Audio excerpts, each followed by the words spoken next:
In the 1840s, Ireland lost 1 in every 5 of its people in a single decade. 1 million died, 2 million fled. The population fell from over 8 million to 6.5 million, and it has never recovered. Today, Ireland still has fewer people than it did before the famine. That same island now hosts the European headquarters of Google, Apple, Meta, and Pfizer.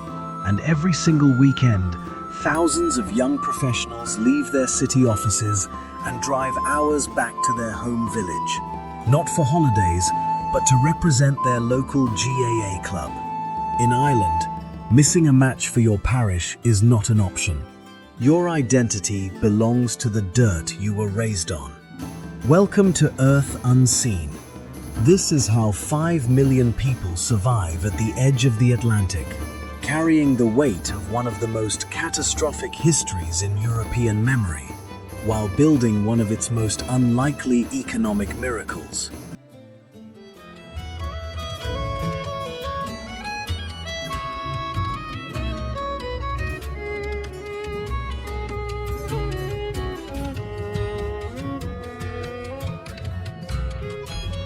Part 1. The Wound. What the famine did and never undid.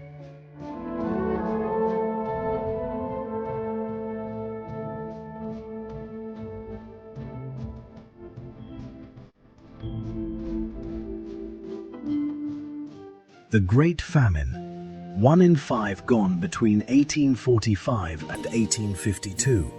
The potato crop failed across Ireland for 6 consecutive years. The potato was not simply a food preference. 3 million people depended on it as their primary source of calories. When the blight struck, there was nothing to fall back on. Ireland was producing grain, cattle, and dairy throughout the famine years. Almost all of it was exported to Britain, while the rural poor starved. 1 million people died of starvation and famine-related disease. Another 2 million emigrated in the following decade. By 1901, Ireland's population had fallen to 4.5 million, barely half of what it had been 60 years earlier. No other country in Europe experienced a demographic collapse of this scale. And uniquely among European nations, Ireland's population today remains lower than it was in 1840. The famine is still visible in the Irish landscape. Stone walls climb hillsides at impossible angles, running up slopes and over ridges to no obvious purpose. They were built by starving men on government work schemes, paid in food rations to construct roads and walls that led nowhere, because the authorities refused to give relief without requiring labor in return. The roads built under this scheme are still called famine roads. They scar the hillsides of Connacht and Munster in straight lines that ignore the terrain, built not to go anywhere, but simply to justify feeding the people who built them. Ruined cottages stand in fields across the west of Ireland, their stone walls intact, their roofs open to the sky for 150 years, the remains of households emptied in a single decade. In Dublin, a line of bronze sculptures on the Liffey quayside shows emaciated figures walking toward the water. They are the emigrants. They are still walking. Ireland's population still has not recovered to pre-famine levels, almost 180 years later, and 70 million people worldwide claim Irish descent, compared to 5 million living in Ireland today. Did you know the famine's demographic impact lasted this long? Comment "knew it" or "mind blown." And if you haven't already, subscribe to Earth Unseen. We publish a new journey every week.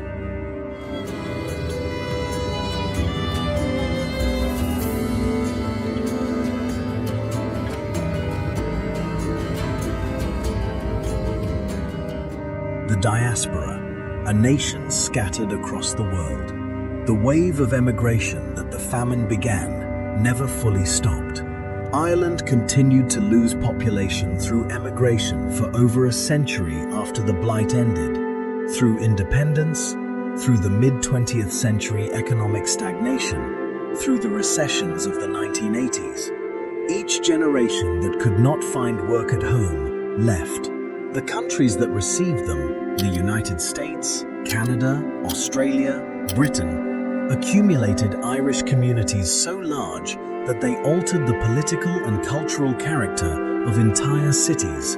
Boston, New York, Chicago, Melbourne, London. Each carries an Irish presence that is not merely historical, but living. The Irish American community alone numbers 40 million people. In the United States, St. Patrick's Day is not a minor ethnic occasion. It is a national cultural event, observed by people with no Irish ancestry at all, because the Irish presence in American life became deep enough to shape the culture itself. The diaspora votes in Irish elections, maintains Irish citizenship across generations, and sends money home in amounts that have at various points in Irish history been economically significant. Ireland is a nation that has always been partially located somewhere else. How they survive: Meitheal, turf, and the sacred pub.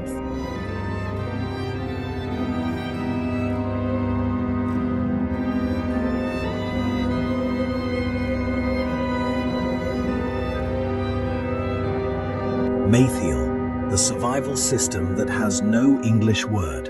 In the Irish language, there is a word with no direct English equivalent: Meitheal. It describes the tradition of communal labor, the practice of neighbors gathering without payment to help a family bring in a harvest before a storm arrives, rebuild a structure after a fire, or manage any task too large for one household to handle alone. It is not charity, it is not organized. It is simply what happens, because in a landscape as unpredictable as the west of Ireland, and in communities as small as those that have always existed here, the understanding that what threatens your neighbor today will threaten you next season is not abstract, it is immediate. Meitheal operated as the invisible infrastructure of Irish rural life for centuries, and in many communities it still does. A farmer whose tractor breaks down during silage season does not call a contractor first. He calls his neighbors. The help arrives. No invoice follows. The debt is social and will be repaid when the need is reversed. In communities where the formal economy is thin and the weather is never guaranteed, Meitheal is not tradition for tradition's sake. It is how things get done. Meitheal, communal labor with no payment, no contract, no invoice, is still the way much of rural Ireland operates. Is there a tradition like this in your community or culture? Tell us in the comments.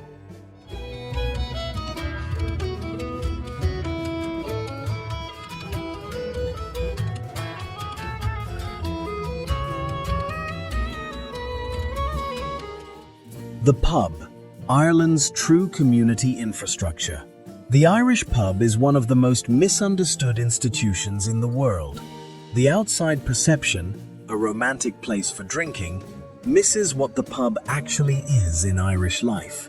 In a country where the Catholic Church historically controlled social gathering, where the landscape scattered communities across distances that made regular contact difficult, and where the weather made outdoor assembly unreliable, the pub became the default venue for everything that community requires. Information exchange, dispute resolution, celebration, grief, music, and the maintenance of the social bonds that make rural life workable. Irish pubs do not have a closing time in the social sense. A christening moves to the pub after the church. A funeral moves to the pub after the burial. The significant moments of Irish life, births, deaths, marriages, emigrations, homecomings, are processed collectively, in public, in a shared space where everyone has equal standing. A farmer and a solicitor sit at the same bar. The conversation is continuous. The closing time is when it naturally ends. Rural Ireland has been losing its pubs for decades as populations shift to cities and drink driving laws tighten. And the communities that lose their pub often describe it the way other places describe losing a school or a post office. Not a convenience, a loss of something structural.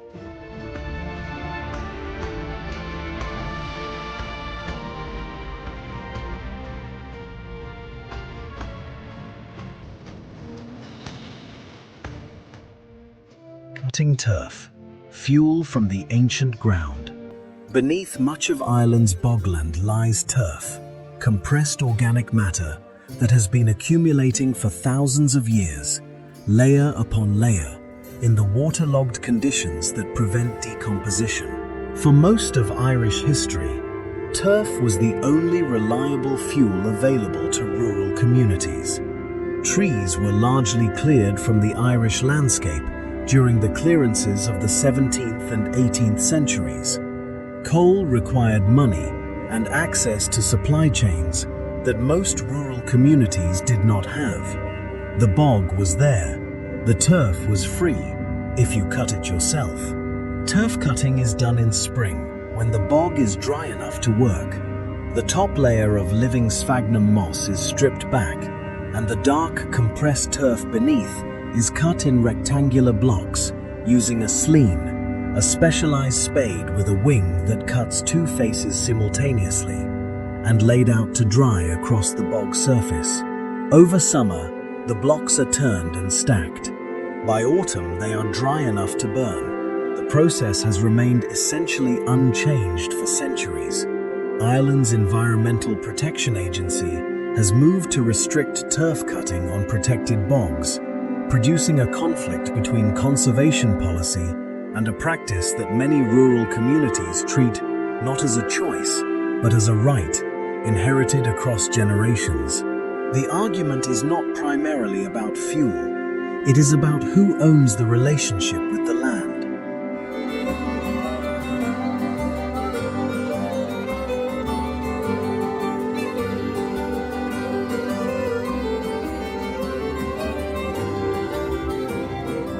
The land. What Ireland actually looks like.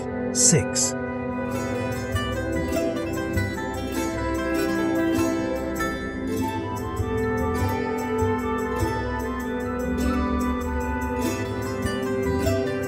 The Aran Islands, soil made by hand. 3 islands sit in the mouth of Galway Bay on the western coast of Ireland, accessible by ferry or a 9-passenger aircraft that operates weather permitting. The Aran Islands, Inismore, Inismurn, and Inisore, are limestone, almost entirely without natural soil. The rock runs to the surface everywhere. What soil exists on these islands was made by the people who lived on them, carried up from the shoreline in baskets. Seaweed and sand mixed together and spread across the limestone year after year, generation after generation, until enough organic material had accumulated to support crops. The fields of the Aran Islands were not found. They were built. The islands are divided by thousands of kilometers of dry stone walls. Walls built not primarily to contain animals, but to clear the fields of stone, the stone having nowhere else to go. The walls run across slopes, up cliff faces, over ridges with no apparent logic, because they were built to remove what was in the way, not to go anywhere in particular. Inismore still has a population of around 800 people. It is one of the last strongholds of Irish as a first language. The curragh, a light canvas boat stretched over a wooden frame, designed to be carried by 2 men and launched through Atlantic surf, is still used by fishermen who learned to build them the same way their great-grandparents did. The Aran Islanders made their fields by hand, carrying seaweed and sand up from the shoreline and spreading it across bare limestone, year after year, for generations, until the soil was deep enough to farm. Which part of Irish survival in this video strikes you as most extraordinary? Tell us in the comments.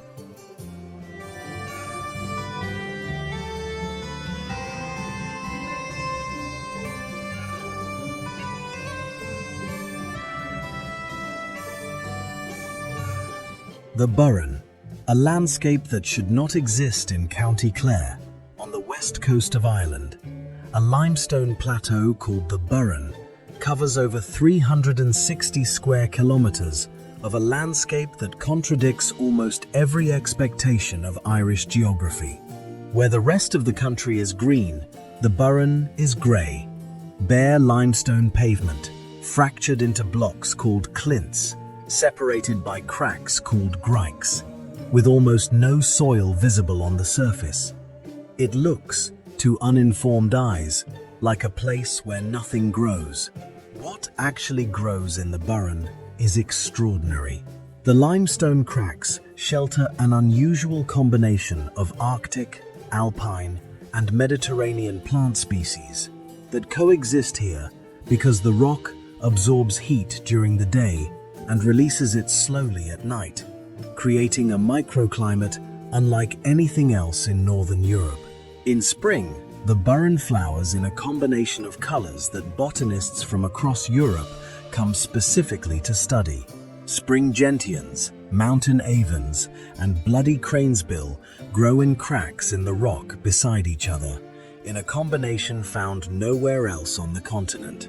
Beneath the surface, an extensive cave system carries rainwater through the limestone, emerging as springs in the valleys below. The Burren is not barren. It is one of the most botanically complex landscapes in Ireland, hidden inside what looks, from a distance, like a desert of stone.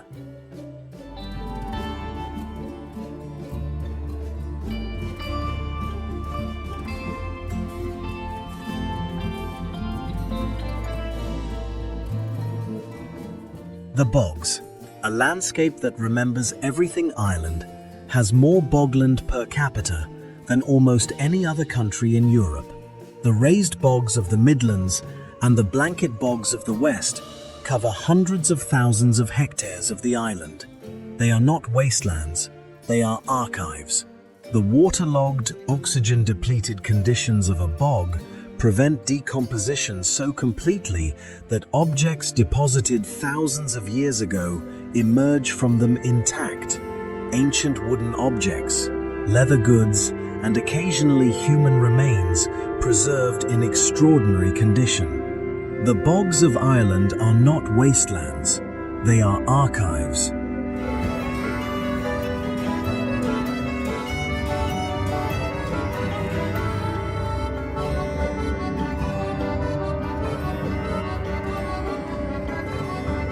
The two islands, Silicon Docks and empty parishes.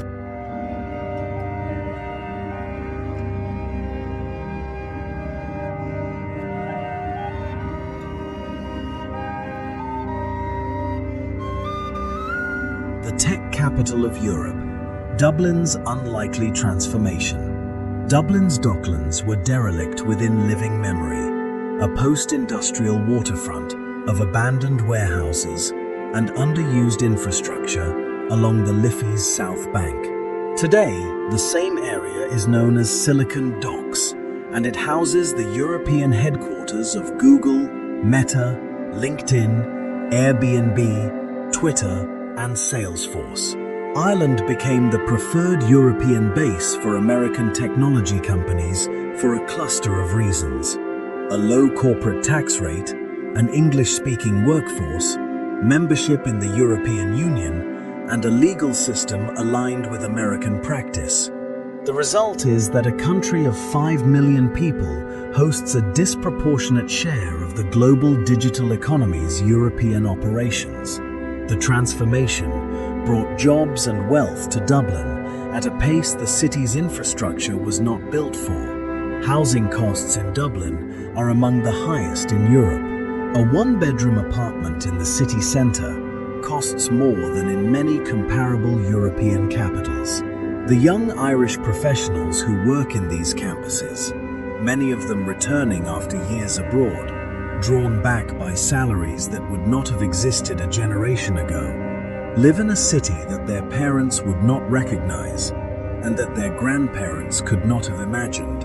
And many of them spend Friday evenings on the motorway, driving 3 or 4 hours to be home for the weekend.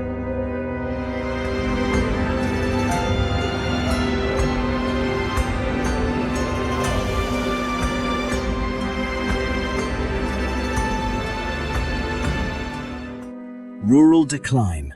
The villages that are emptying again outside Dublin, Cork and Galway. A different Ireland is visible. More than 70 rural primary schools are at risk of closure if current depopulation trends continue, according to Ireland's largest teachers' union. In South Kerry, a GAA county board analysis found a 41% fall in the combined primary school population across 13 local schools between 1993 and 2021. Without children in the schools, families stop coming. Without families, the shops close. Without the shops, the pubs close. The sequence is familiar from the post-famine period and from every subsequent wave of emigration. The form of the crisis changes, the pattern repeats. The GAA, the Gaelic Athletic Association, tracks rural decline more accurately than most official statistics, because the GAA club is the institution most directly tied to the local population base. When a club can no longer field an underage team, it is because there are no longer enough children in the parish. The clubs that cannot field underage teams today will not field senior teams in a decade.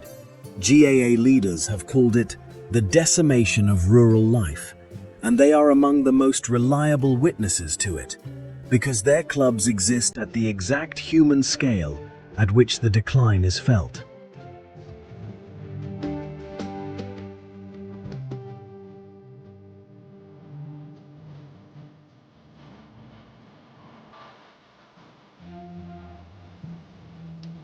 What keeps them here? 11.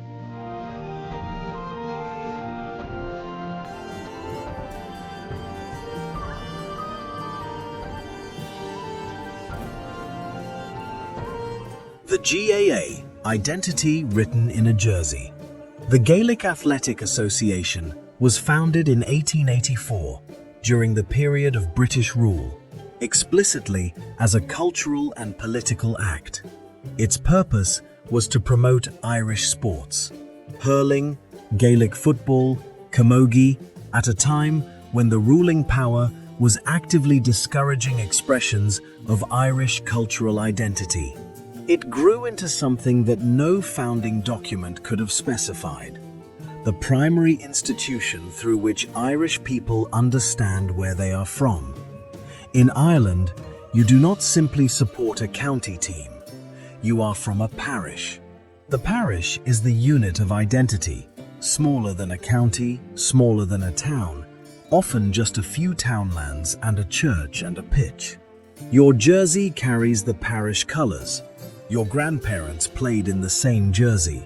The matches are not sporting events in the commercial sense. There are no professional players, no transfer fees, no agents. The players are the neighbours, and they play for free, for the parish, and the commitment expected of them is total. Missing a match without genuine cause is the kind of thing that is remembered in a small community for a long time. The GAA is not a sports organisation. It is the social fabric of Irish rural life, organised around a football. GAA players are unpaid amateurs who represent their home parish, and in rural Ireland, missing a match is treated as a serious social transgression.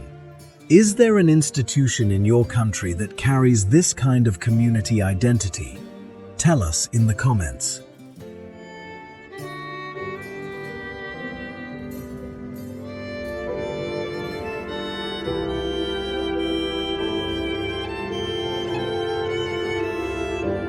The Irish language, a tongue that almost died and refused to. The Irish language, Gaeilge, was spoken by the majority of the island's population before the famine. The rural poor, who depended on the potato and who died or fled in the greatest numbers, were also the communities where Irish was most strongly spoken. When they died, the language lost its speakers.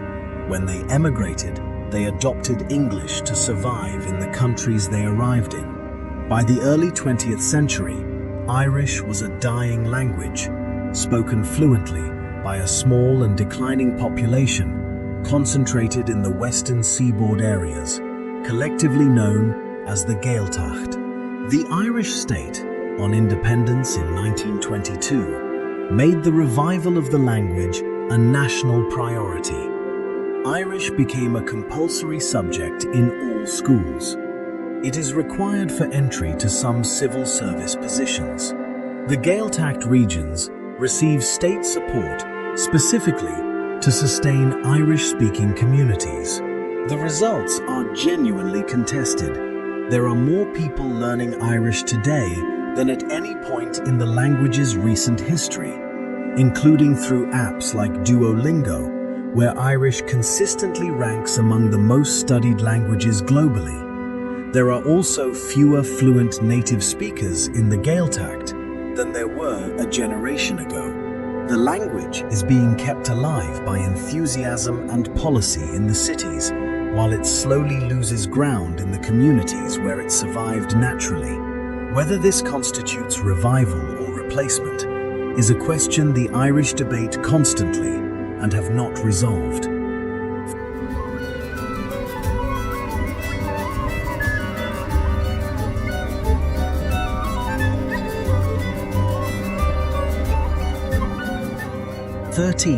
Traditional music. A session has no audience. In a pub in the west of Ireland on a Wednesday evening, something is happening that has no ticket price and no advertised start time. Musicians arrived, ordered drinks, sat down, and began to play. Others joined. The music is traditional: jigs, reels, slow airs, played on fiddles, Julian pipes, tin whistles, flutes, and bodhráns, in a format called a session. There is no stage. The musicians face each other, not the room. The music is not performed for the people in the pub. It is played by the people in the pub, some of whom happen not to be playing an instrument. The tradition is oral. The tunes are learned by ear, passed between players, and exist in hundreds of regional variations that differ from county to county and even from town to town. There is no sheet music in a session because the music was never primarily written down.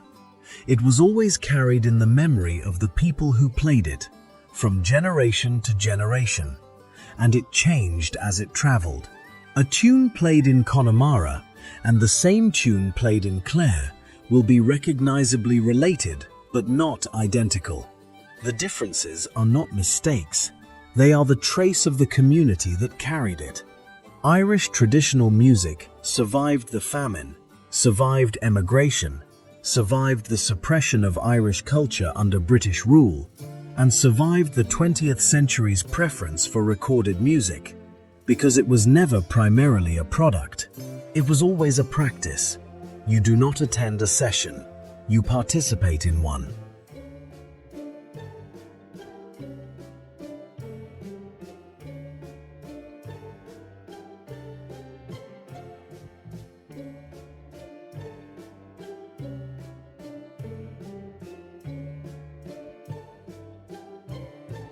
A country that lost 1 in 5 of its people in a decade and still has not recovered the population it had before. 70 million people scattered across the world carrying Irish identity in countries that are not Ireland, sending money home, voting in elections, keeping the language alive on language learning apps in Chicago and Sydney while it quietly loses ground in the villages where it once lived. Fields on limestone islands, built grain by grain from seaweed and sand carried up from the shore. Stone walls running up hillsides to no purpose, except that the stone had to go somewhere. turf cut from ancient ground by the same method for 1,000 years. A bog that kept two men from the Iron Age in perfect condition for 2 millennia, their hair still styled, their last meals still identifiable. A pub that is not a pub, but a community's living room. A tradition of communal labor with no invoice and no contract. A language that almost died and is now the most studied minority language in the world. A sports organization that runs on no professional salaries and commands more loyalty from its participants than most institutions can purchase. And every Friday evening, the motorways out of Dublin filling with people who work in the global digital economy by week and play football for their parish at the weekend. Because in Ireland, the two things are not contradictory. They are the same life, lived in two registers. Ireland did not survive by forgetting what happened to it. It survived by insisting that what happened to it was not the end of the story. The famine roads still scar the hillsides. The roofless cottages still stand in the western fields. The population number still has not recovered, and the music still plays in the pubs on Wednesday evenings, passed from hand to hand, changed by every community that carried it, and still unmistakably itself. Which part of Irish life in this video surprised you most? And could you imagine living somewhere with this depth of communal identity, where missing a football match is a social transgression? Tell us in the comments. And if you haven't already, subscribe to Earth Unseen. We publish a new journey every week.